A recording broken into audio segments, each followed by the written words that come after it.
பலிப்போர் பாக்கிய செல்வம் புவியில் இல்லையே.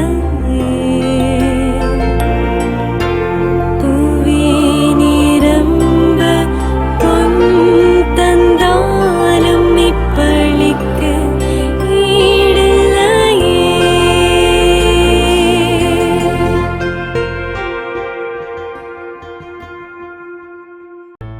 திருப்பலி ஒளிபரப்ப உதவுபவர்கள் ரோச் குடும்பத்தினர், திருமதி அல்போன்சால் மோரல், திரு ஃபெட்ரிக் மோரல் இவர்களின் ஆன்ம இளைப்பாட்சிக்காக வேண்டி.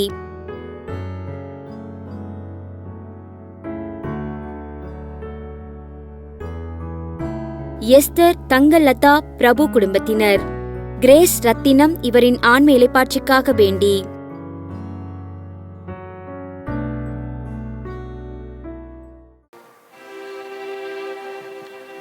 தந்தை மகன் தூயாவியாரின் பெயராலே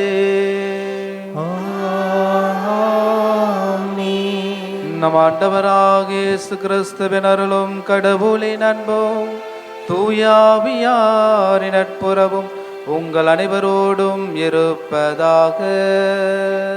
உம்மான்மாவோடும் இருப்பதாக. இறையேசுவில் மிகவும் பிரியமான ஆரோக்கிய அன்னையினுடைய அன்பு பிள்ளைகளே, மாதா தொலைக்காட்சியின் அன்பு நேயர்களே, விண்ணும் மண்ணு ஒழிந்து போகும், என்னுடைய வார்த்தைகள் ஒழியவே மாட்டா என்று ஆண்டவருடைய வார்த்தை, உயிர்வுள்ள வார்த்தையை நாம் வாழ்வாக்க நமக்கு அழைப்பு கொடுக்கிறார். எனவேதான் உயிருள்ள வார்த்தையை ஒவ்வொரு நாளும் இயேசு கிறிஸ்து வழியாக நாம் வாசித்து வாழ்வு பெற்று கொண்டிருக்கிறோம். எனவே அந்த உயிருள்ள வார்த்தையை இன்னும் தொடர்ந்து நம்முடைய இடைவிடாத நம்பிக்கையோடு வாழ இந்த தெய்வீக திருப்பலிலே நம்மை அர்ப்பணித்து நாம் மன்றாடுவோம். சகோதர சகோதரிகளே, தூய மறு நிகழ்வுகளை கொண்டாட நம் தகுதி பெறும் பொருட்டு நம் பாவங்கள், குற்றங்கள், பலவீனங்கள், ஊன் இயல்புகள், புற வாழ்க்கைகள் இவற்றிற்காக மனவருந்தி ஆண்டவரிடத்தில் நாம் மன்னிப்பு வேண்டுவோம். உள்ளம் நொறுங்கி வருந்துவோரை நலமாக்க பெற்ற ஆண்டவரே இரக்கமாயிரும். ஆண்டவரே இரக்கமாயிரும். பாவிகளை தேடி வந்த கிறிஸ்துவே இரக்கமாயிரும். கிறிஸ்துவே இரக்கமாயிரும். எங்களுக்காக இறைவனிடத்திலே பரிந்து பேசுகின்ற ஆண்டவரே இரக்கமாயிரும். ஆண்டவரே இரக்கமாயிரும். எல்லாம் வல்ல இறைவன் நம் மீது இரக்கம் வைத்து நம் பாவங்களை மன்னித்து நம்ம நிலை வாழ்வுக்கு அழைத்து செல்வாராக. ஆமென். மன்றாடுவோமாக. ஆண்டவரே, உம் நம்பிக்கையாளரின் விருப்பங்களை தூண்டி எழுப்ப உம்மை வேண்டுகின்றோம். அதனால் அவர்கள் புனித செயலின் பயனை மிகுந்த ஆர்வத்துடன் நாடி உமது பரிவிரக்கத்தின் பேர் உதவிகளை பெற்றுக்கொள்ள செய்வீராக. உமோடும் துயாவியாரின் ஒன்றைப்பில் இறைவனாய் என்றென்று வாழ்ந்து ஆட்சி செய்கின்ற எங்கள் ஆண்டவரும் இயேசு கிறிஸ்து வழியாக உம்மை மன்றாடுகின்றோம்.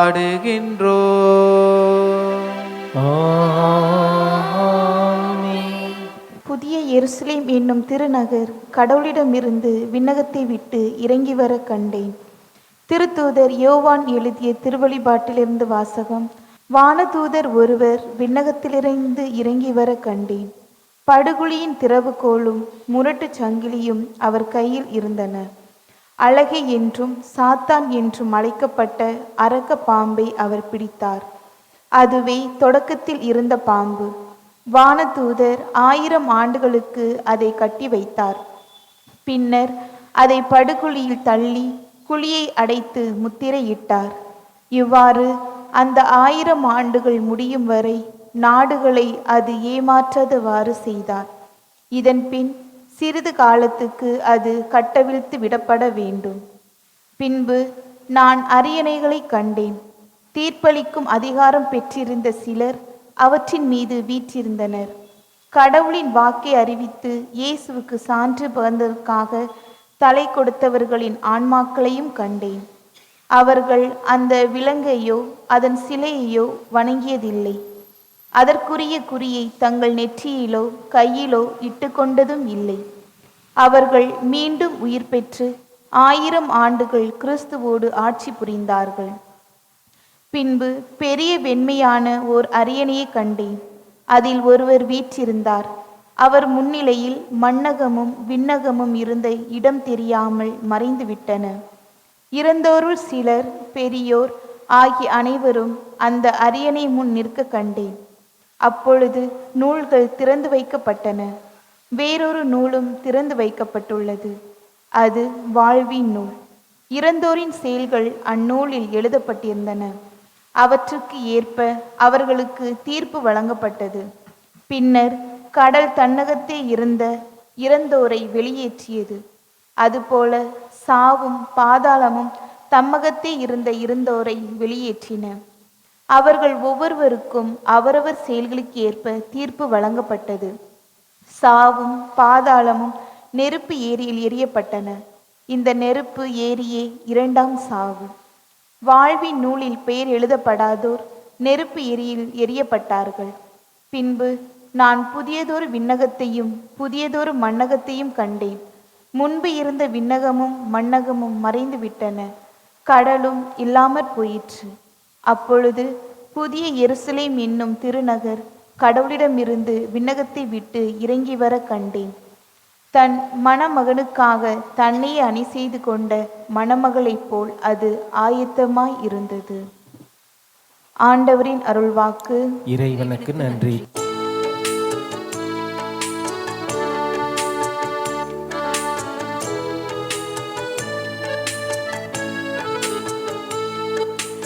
இதோ கடவுளின் உறைவிடம் மனிதர் நடுவே உள்ளது.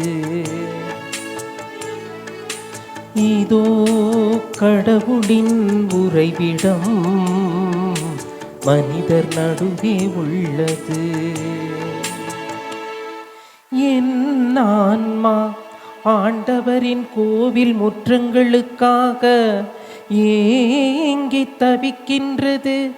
என் உள்ளமும் உடலும் என்றுமுள்ள இறைவனை மகிழ்ச்சியுடன் பாடுகின்றது. உமது இல்லத்தில் தங்கியிருப்போர் நற்பேறு பெற்றோர். அவர்கள் எந்நாளும் உம்மை புகழ்ந்து கொண்டே இருப்பார்கள். உம்மிடமிருந்து வலிமை பெற்ற மானிடர் பேறு பெற்றோர். அவர்கள் நடந்து செல்கையில் மேலும் மேலும் வலிமை பெறுகின்றார்கள். இதோ கடவுளின் உறைவிடம் மனிதர் நடுவே உள்ளது. இதோ கடவுளின் உறைவிடம் மனிதர் நடுவே உள்ளது.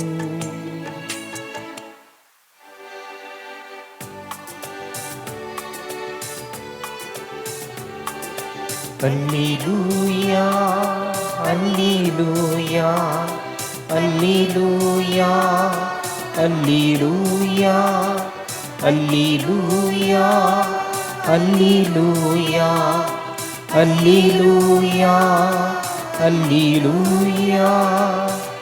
தலை நிமிர்ந்து நில்லுங்கள், ஏனெனில் உங்கள் மீட்பு நெருங்கி வருகின்றது. அல்லேலூயா அல்லேலூயா அல்லேலூயா அல்லேலூயா. ஆண்டவர் உங்களோடு இருப்பாராக. உம்மான்மாவோடும் இருப்பாராக.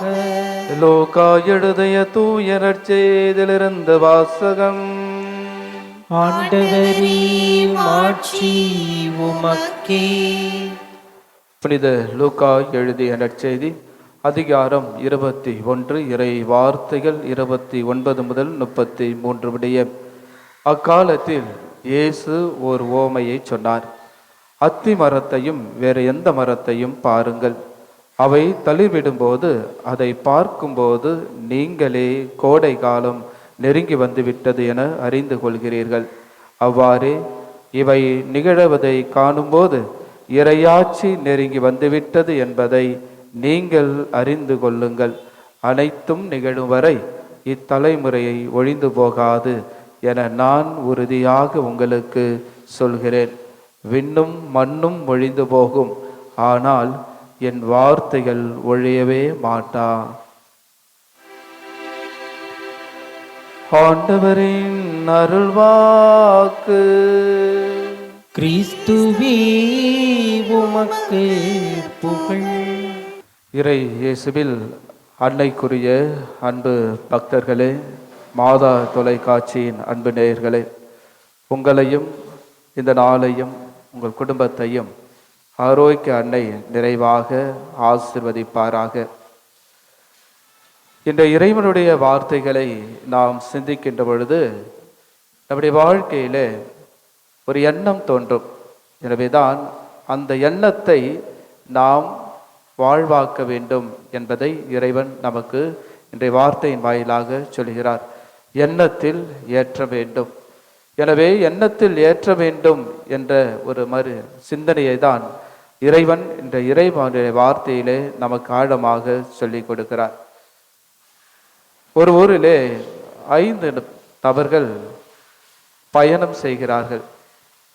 அவர்கள் அந்த பயணத்தை முடித்த பிறகு அடுத்த ஊருக்கு அவர்கள் செல்ல வேண்டும். அப்படி சென்றாக வேண்டும் என்று நினைக்கின்ற பொழுது அந்த ஊரை கடந்து அந்த இறுதி எல்லை வந்து அடைகின்ற பொழுது அந்த ஊருக்கு அருகில் ஒரு ஆற்றினுடைய பாலமானது அங்கு இருக்கிறது. எனவே அந்த ஆற்றை கடந்து போக வேண்டும். அந்த ஆற்றினுடைய பாலம் உடைந்து இருக்கிறது. எப்படி கடக்க வேண்டும் என்று அந்த 5வரும் அவர்களுக்குள்ளே பேசிக்கொள்கிறார்கள். அப்படி ஒருவர், அந்த 5வரில் ஒருவர் சொல்கிறார், இந்த ஆற்று கடக்க வேண்டும் என்றால் இந்த ஆறு விழிப்பாய் இருக்கிறதா அல்லது உறங்கி கொண்டு இருக்கிறதா என்பதை அவர்களுக்கு எடுத்து சொல்கிறார். அப்படி உறங்கி கொண்டிருந்தால் நாம் அந்த ஆற்றை நாம் கடந்து விடலாம். அப்படி உறங்கவில்லை என்றால் இந்த ஆற்றானது நம்மை அடித்து சென்றுவிடும் என்று அவர்களுக்குள் பேசிக்கொள்கின்ற பொழுது ஒருவர் இவ்வாறு சொல்கிறார். உடனே பக்கத்திலே அவர்கள் பார்க்கிறார்கள், நெருப்பு எரிகிறது, அதிலே கொல்லிக்கட்டைகள் அதிகமாக இருக்கிறது. அந்த ஒரு கொல்லிக்கட்டையை எடுத்து அந்த ஆற்றிலே அவர் வைக்கின்ற பொழுது அந்த நெருப்பானது என்னவாகும்? புஷ்ன்னு ஒரு சத்தம் கொடுக்கும். அப்படி சத்தம் கொடுக்கின்ற பொழுது அந்த 5வரும் ஆறு இன்னும் உறங்கவில்லை, விழிப்பாய் இருக்கிறது என்று சொல்கிறார்கள். உடனே இன்னொருவர் சொல்கிறார், ஆறு தூங்கிவிட்டதா என கொஞ்சம் நேரம் சென்று நாம் பார்ப்போம் என்று சொல்கிறார்கள். அப்படி சொல்கின்ற பொழுது இன்னும் கொஞ்ச நேரம் சென்று அதே அந்த நெருப்பு, அந்த தண்ணியில இட்ட கட்டையை அவர்கள் மீண்டுமாக அந்த கொல்லிக்கட்டையை அவர்கள் அந்த தண்ணியில வைக்கின்ற பொழுது, ஆற்றில வைக்கின்ற பொழுது சத்தமே வரல. உடனே என்ன பண்ணாங்க? 5 பேரும், ஆறு உறங்கி விட்டது, நாம் ஆற்றினுடைய பாலத்தை கடந்து விடலாம் என்று அவர்களுடைய எண்ணத்தில் தோன்றுகிறது. எனவே 5வரும் நடக்கிறார்கள், ஆற்றிலே அடித்து செல்லப்படுகிறார்கள். எனவே அவர்களுடைய எண்ணத்தில் எப்படிப்பட்ட ஒரு மனநிலைகளோடு வாழ்ந்து கொண்டிருக்கிறார்கள். இதே போலதான் நம்முடைய வாழ்விலும் தினசரி வாழ்க்கையிலும் நாம் அவர் செய்து விட்டால் அதை நாம் செய்தாக வேண்டும், அவர் சொல்லிவிட்டால் அவர் போல நாமும் பேச வேண்டும் என்ற எண்ணங்கள் நம்முடைய மனதிலே வந்து கொண்டே இருக்கின்றன. அதுபோலதான் வாழ்வை காக்க நம்முடைய எண்ணத்தை காக்க வேண்டும். எனவே நம்முடைய வாழ்வை காப்பதற்காக தான் இறைவன் உயிருள்ள வார்த்தையை, உயிருள்ள அவருடைய பிரசன்னத்தை, உயிருள்ள அவர் பலியை நமக்கு கொடுக்கிறார். எனவே நாம் இந்த திருவருகை காலம், ஆண்டவருடைய வருகை எதிர்நோக்கி இருக்கின்ற நாம், இந்த திருவருகை காலத்தை நோக்கி இருக்கின்ற நாம் கிறிஸ்துவுடைய எண்ணத்தில் நம்முடைய வாழ்வை நாம் இலக்காக கொண்டு வாழ வேண்டும். இன்றைய அத்திமர ஓமையை சொல்வது போல நம்முடைய வாழ்க்கையிலும் சமயங்கள், சமுதாயங்கள், இப்படியான நேரங்கள், காலங்கள், நல்ல நேரங்கள், கெட்ட நேரங்கள், இவ்வாறாக நாம் பார்த்து கொண்டு வாழ்ந்து கொண்டிருக்கிறோம் நம்முடைய எண்ணத்தில். எனவேதான் நம்முடைய எண்ணத்தில் எப்படிப்பட்ட ஒரு ஏற்றத்தை நாம் கொண்டு வாழ வேண்டும் என்பதை நமக்கு ஆண்டவர் இயேசு நாம் ஒரே இலக்கான ஒரு எண்ணத்தை ஏற்றத்தை பெற்றுக்கொள்ள வேண்டும். இயேசுவினுடைய எண்ணத்தையும் இயேசுவினுடைய இலக்கையும் நம்முடைய வாழ்வில் பெற்றுக்கொண்டு வாழ்கின்ற பொழுது நாமும் இறைவனுக்கு உகந்தவர்களாக எப்பொழுதும் வாழ முடியும். எனவேதான் நாம் பார்க்கிறோம், ஆண்டவர் இயேசு அத்திமர ஓமையை சொல்லுகின்ற பொழுது நாமும் காலங்கள் ஒவ்வொரு பருவநிலைக்கு ஏற்றால் போல மாறுகின்ற பொழுது நம்மை நாம் மாற்றிக்கொள்கிறோம். ஆண்டவருடைய திருவருகை காலத்தை நாம் ஆண்டவருடைய வருகையை எதிர்நோக்கி இருக்கின்ற நாம் எப்படி நம்முடைய வாழ்க்கையை நாம் மாற்றிக்கொள்ள முடிகிறது? கிறிஸ்துவை இலக்காக கொண்டு வாழ முடிகிறதா? கோடை காலம் வந்து விட்டால் ஐயோ ரொம்ப வேர்க்குது, என்ன பண்ணணும்? ஏசி போடணும். மழை காலம் வந்து விட்டால் கொடை எங்க இருக்குது? அப்படியாக நாம் தேடுகின்ற பொழுது ஆண்டவருடைய வருகைக்கு நாம் நம்முடைய எண்ணத்தில் ஆண்டவர் எங்கே இருக்கிறார் என்பதை நாம் தேடி அவரை இலக்காக கொண்டு வாழ இந்த தெய்வீக திருப்பலியிலே நம்மை அர்ப்பணிப்போம். அந்த ஐவரை போல அறிவற்றவர்களாக அல்லாமல் அறிவுள்ளவர்களாக நாம் செயல்பட ஆண்டவருடைய இலக்கு நம்முடைய வாழ்க்கைக்கு முக்கியம். எனவே இறைவனுடைய இலக்கை பெற்றுக்கொண்டு வாழ, திருவருகையை எதிர்நோக்கி கொண்டு வாழ, இறைவனுடைய பிரசன்னத்தில் வாழ நம்மை அர்ப்பணிப்போம். இறைவன் ஒவ்வொருவரையும் நிறைவாக ஆசீர்வதிப்பாராக. ஆமேன்.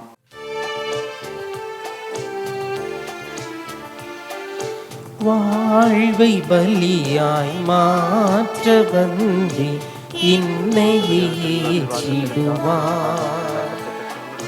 முழு மனதுடனே கையளிக்கின்றே காணிக்கை ஏற்றிடுவார். வாழ்வை பலியாய் மாற்ற வந்தே இன்னையே ஏற்றிடுவார். முழு மனதுடனே கையளிக்கின்றே காணிக்கை ஏற்றிடுவார்.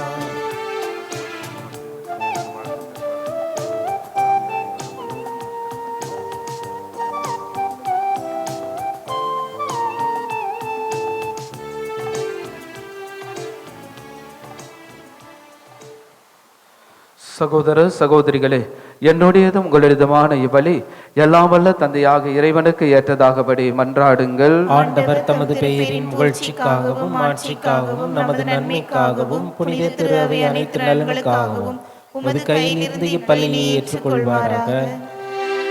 ஆண்டவரே, உமது பெயரின் மாட்சிக்கு ஒப்பு கொடுக்குமாறு நீர் அளித்த புனித கொடைகளை ஏற்றருளும்.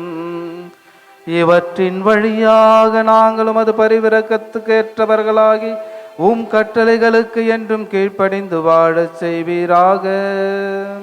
எங்கள் ஆண்டவராகிய கிறிஸ்து வழியாக உம்மை மன்றாடுகின்றோம்.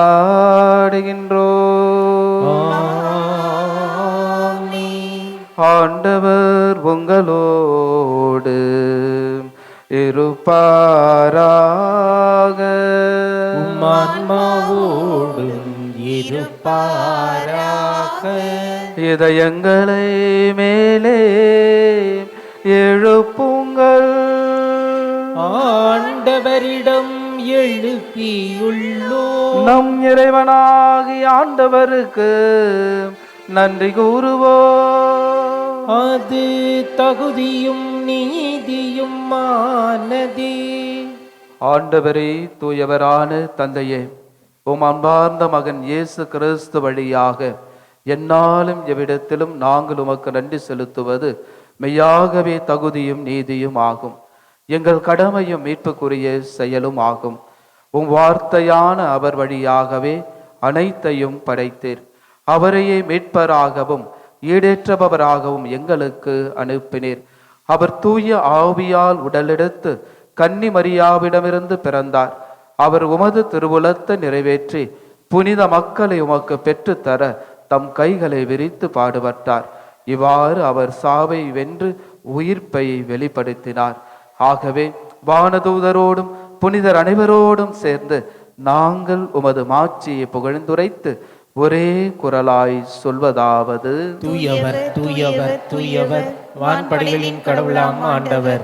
விண்ணகமும் மண்ணகமும் உமது ஆட்சியால் நிறைந்துள்ளன. உன்னதங்களிலே ஓசன்னா.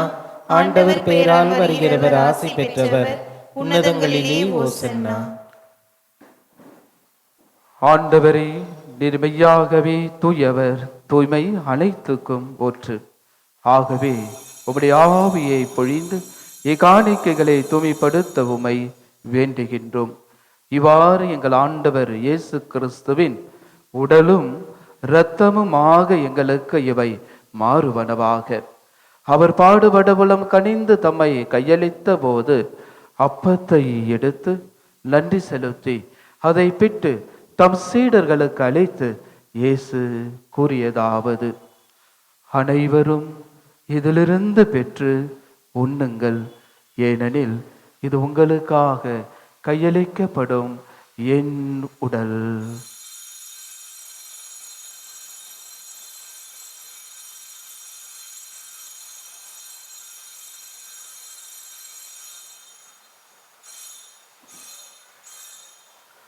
அவ்வண்ணமே இரவு விருந்தை அருந்திய பின் கிண்ணத்தையும் எடுத்து மீண்டும் உமக்கு நன்றி கூறி தம் சீடர்களுக்கு அளித்து இயேசு கூறியதாவது: அனைவரும் இதிலிருந்து பெற்று பருகுங்கள், ஏனெனில் இது புதிய நிலையான உடன்படிக்கைக்குரிய என் இரத்தத்தின் கிண்ணம்.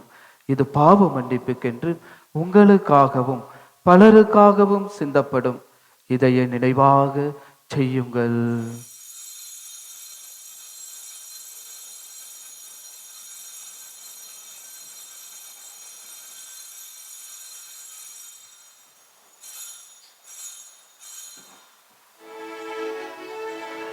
நம்பிக்கையின் மறைபொருள்.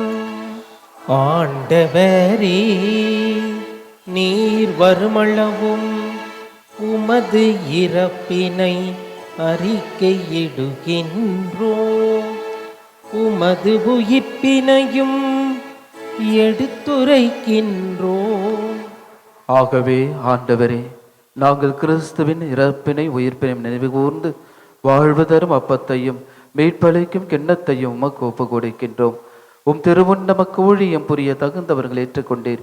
எனவே உமக்கு நன்றி செலுத்துகின்றோம். மேலும் கிறிஸ்துவின் உடலிலும் இரத்தத்திலும் பங்கு கொள்ளும் எங்களை தூய ஆவியார் ஒன்று சேர்க்க வேண்டும் என உமை தாழ்மையுடன் மன்றாடுகின்றோம். ஆண்டவரே, உலகெங்கும் பரவியிருக்கும் முத திரு அவையை நினைவு கூர்ந்தருளும். எங்கள் திரு தந்தை பிரான்சிஸ், எங்கள் ஆயர் மேதகு ஜார்ஜ் ஆண்டகை, எல்லா திருநிலராக அனைவரோடும் முத திரு அவை அன்பில் நிறைவு பெற செய்தருளும். ஆண்டவரே, தெய்வீக திருப்பலியிலே ஒப்பு கொடுத்து ஜெபிக்கின்ற அனைத்து கருத்துக்களையும் மன்றாற்றுகளையும் முத நாமத்தினால் கூடி ஜெபித்து கொண்டிருக்கின்ற இப்படி பிள்ளைகளையும் குடும்பங்களையும் ஆசிர்வதித்து நல்வழி படுத்துவீராக. மேலும் உயிர்த்தெழும் இதை நோக்குணத்து கொள்ளும் எங்கள் சகோதரர் சகோதரிகளையும் குறிப்பாக தெய்வீக திருப்பலியிலே ஒப்பு கொடுத்து ஜபிக்கின்ற ஆன்மாக்களையும் யாரும் இணையாத ஆத்மாக்களையும் ஒத்திருக்கிற ஸ்தலத்தில் இருக்கிற ஆத்மாக்களுக்காகவும் நம்முடைய குடும்பங்களில் இருந்து போன அனைத்து ஆன்மாக்களுக்காகவும் நாம் சிறப்பாக மன்றாடுவோம். இறந்தோர் அனைவரையும் இரக்கத்துடன் நினைவு கூர்ந்து முத திருமுக ஒளியினுள் ஏற்றருளும். எங்கள் அனைவரும் மீதும் இரக்கமாயிரும். கடவுளின் கன்னித்தாயான புனித மரியா, அவருடைய கணவரான புனித யோசேப்பு, புனித திருத்தூதர்கள், இவ்வுலகில் உமக்கு உகந்தவராயிருந்தோர் ஆகிய புனிதர் அனைவருடனும் நாங்கள் நிலை வாழ்வில் பங்கு கொள்ளும் தகுதி பெறு பொருட்டு உம் திருமகன் இயேசு கிறிஸ்து வழியாக உம்மை புகழ்ந்தேத்த மரமருள உம்மை மன்றாடுகின்றோம்.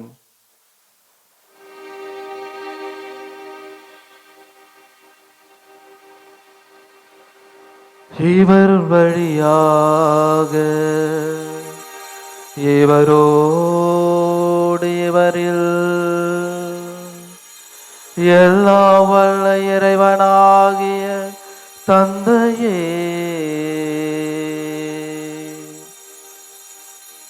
தூய ஆவியாரின் ஒன்றிப்பில் எல்லா புகழும் ஆட்சியும் என்றென்றும் உமக்கு உரியதே. ஆமென், ஆமென், ஆமென்.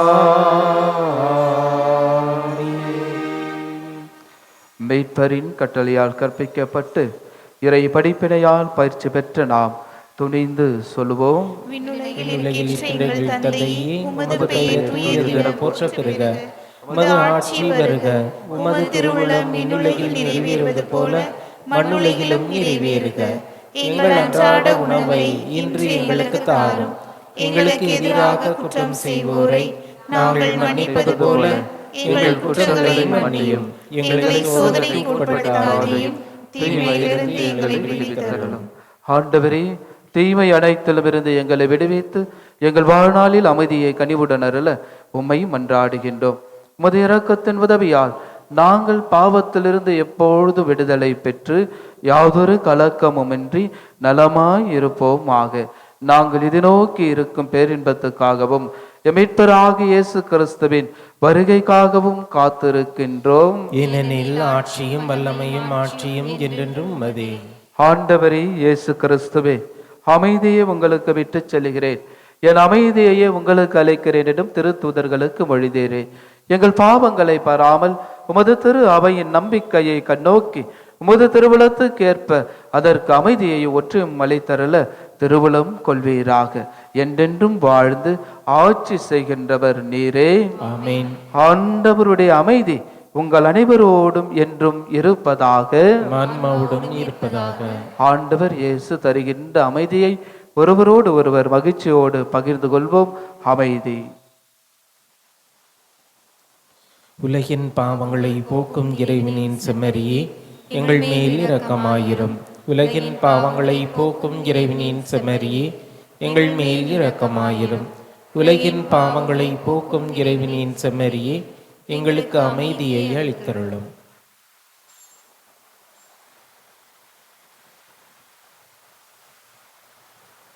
ஆண்டவரே, வாழ்வு தருகின்ற வார்த்தைகள் எல்லாம் உம்மிடமே இருக்கின்றன.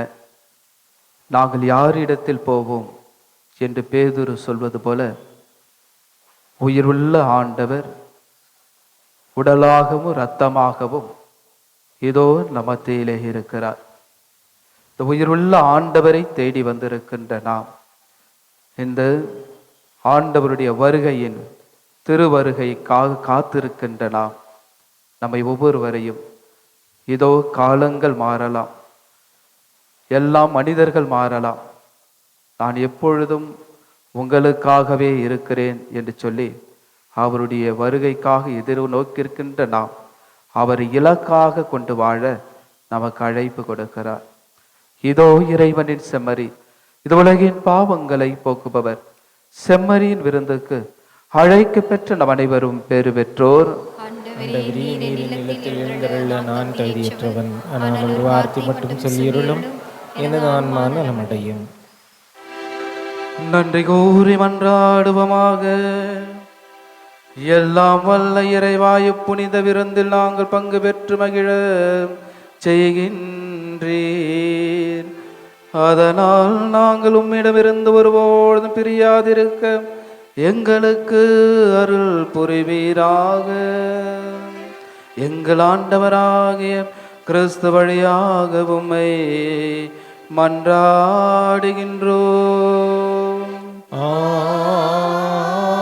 ஆமென். ஆண்டவர் உங்களோடு இருப்பாராக.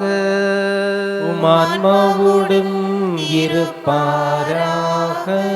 எல்லாம் வல்ல இறைவன் தந்தை, மகன், தூயாவியார் உங்கள் அனைவரையும் நிறைவாக ஆசீர்வதிப்பாராக. ஆமென். கிறிஸ்துவின் அன்பு பிள்ளைகளாக வாழ சென்று வாழுங்கள். திருப்பலி நிறைவு பெற்றது. இறைவனுக்கு நன்றி.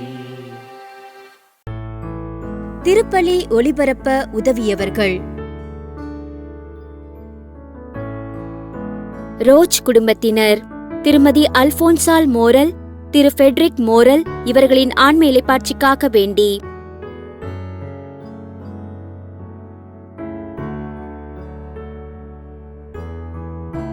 எஸ்தர் தங்கலதா பிரபு குடும்பத்தினர், கிரேஸ் ரத்தினம் இவரின் ஆன்ம இளைப்பாட்சிக்காக வேண்டி.